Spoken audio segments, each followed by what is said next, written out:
Paris, for more than a decade and a half, the Abraham Lincoln Presidential Library and Museum has worked to tell the story of the nation's 16th president. It's both a research library for scholars and an educational institution open to the public.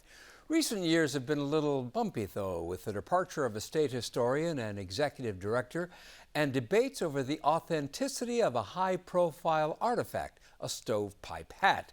Today marks a new era for the institution. It's the first day on the job for its new executive director. Joining us now is that new leader, Christina Shutt. She's a Missouri native and was most recently director of the Mosaic Templars Cultural Center in Little Rock, Arkansas, which celebrates African American history and culture. Christina Shutt, welcome to Illinois. How was your first day at work?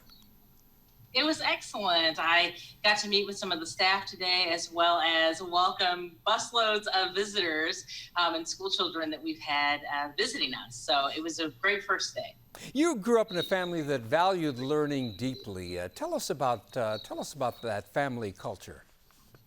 Absolutely. In our family, education was and is the way in which we've not only bettered ourselves, but helped better our community. And, someone who understood that quite well was my grandmother, Frida Wright, who integrated her university. And she did that because, again, she wanted those opportunities for herself, for her community, and ultimately for her family that would come along later. It's interesting that as an historian, I understand that there was you had a teacher once who told you to forget about the textbook and write your own history book. What impact did that have on you?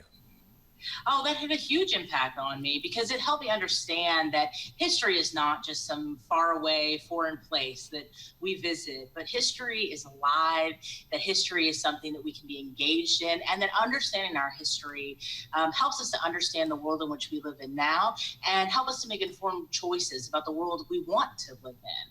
So having that kind of hands-on history is something that I'm personally passionate about and something that I hope to not only really continue, but to grow here at the museum. And what attracted you in the first place to the Lincoln Library and Museum? Well, I think you don't get very many opportunities to get to talk about, to reimagine, to rethink. Someone who there's, I think, over 15,000 books written about Lincoln. And so the opportunity to really talk about him in a fresh new way, in a relevant way for our public is just hugely exciting. And so when I got the call, I immediately said yes at this chance. And what is your vision for the institution? What do you want to do?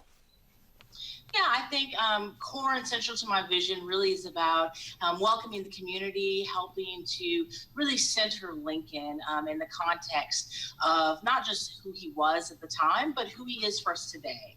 What do Lincoln's words mean to us today? How have we tried to embody things like, understanding our better angels, right? How do we think about Lincoln and how do we think about the impact that he had, but also the impact that those in his circle, those around him had on him and, again, the world in which we live in today. As we mentioned, there have been some ups and downs in the museum's history. In terms of bringing stability to the institution, your thoughts on that? Yeah, well, all I can do is speak from my experience. At Mosaic Templars Cultural Center, I was the 5th director appointed there and the 14th change in leadership for the staff. And so I understand firsthand some of the challenges that are involved in moving forward with that pass. But I think one of the things that the staff have really shown particularly over the pandemic in the last year and a half, is their willingness to work together, their energy and excitement to move forward. Even in the middle of the pandemic, they were creating exhibits. We just recently opened State of Sound, and it's a fantastic exhibit, which they did in the midst of a very trying and difficult season, not having an executive director and also in the midst of, a pandemic. And so I think we're all ready really to move forward together and to think about what does this museum and what can this museum mean for the community of Springfield, but also for the state of Illinois and for the nation as we think about our 16th president. One of the things that we mentioned at the top of the segment was the controversy over the stovepipe hat. Just give us an update. What is the latest? Was it or was it not Lincoln's stovepipe hat that you have? Well, there was a report that was done, and again, it's my first day, so I'm just kind of getting to scratch the surface of some of that stuff.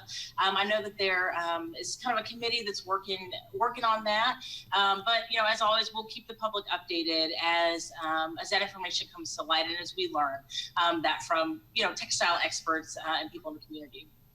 A big item going on display this month is the Juneteenth, as part of the Juneteenth celebration. Tell us about that. Yeah, I'm so excited that we'll be displaying one of the original, super rare copy of the Emancipation Proclamation that, as you know quite well, was a document that Lincoln signed that freed enslaved people in states that were in rebellion against the Union. And so that was hugely important to our country and to the Civil War and the war effort. And so we'll be displaying that, but also we've got some great programming lined up that you can check our social media channels to find out specifics. But again, helping to interpret that, to talk about the relevance for people here today. I'm particularly excited about our Underground Railroad program coming up, I think, in the next couple weeks. So it's definitely going to be something you don't want to miss. And you are the first African-American person to head the institution. Does that inform how you are going to approach the job in any way?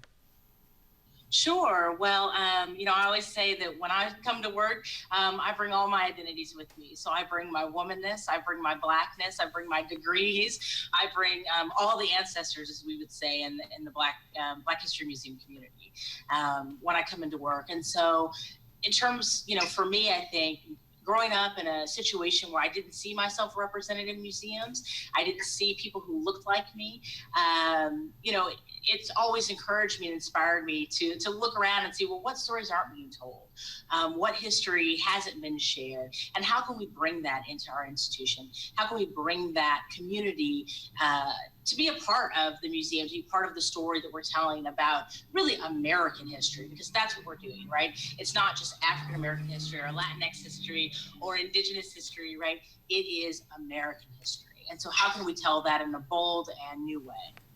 Christina Shutt, thank you so much for spending part of your first day with us. Congratulations and all the best to you. Thank you so much.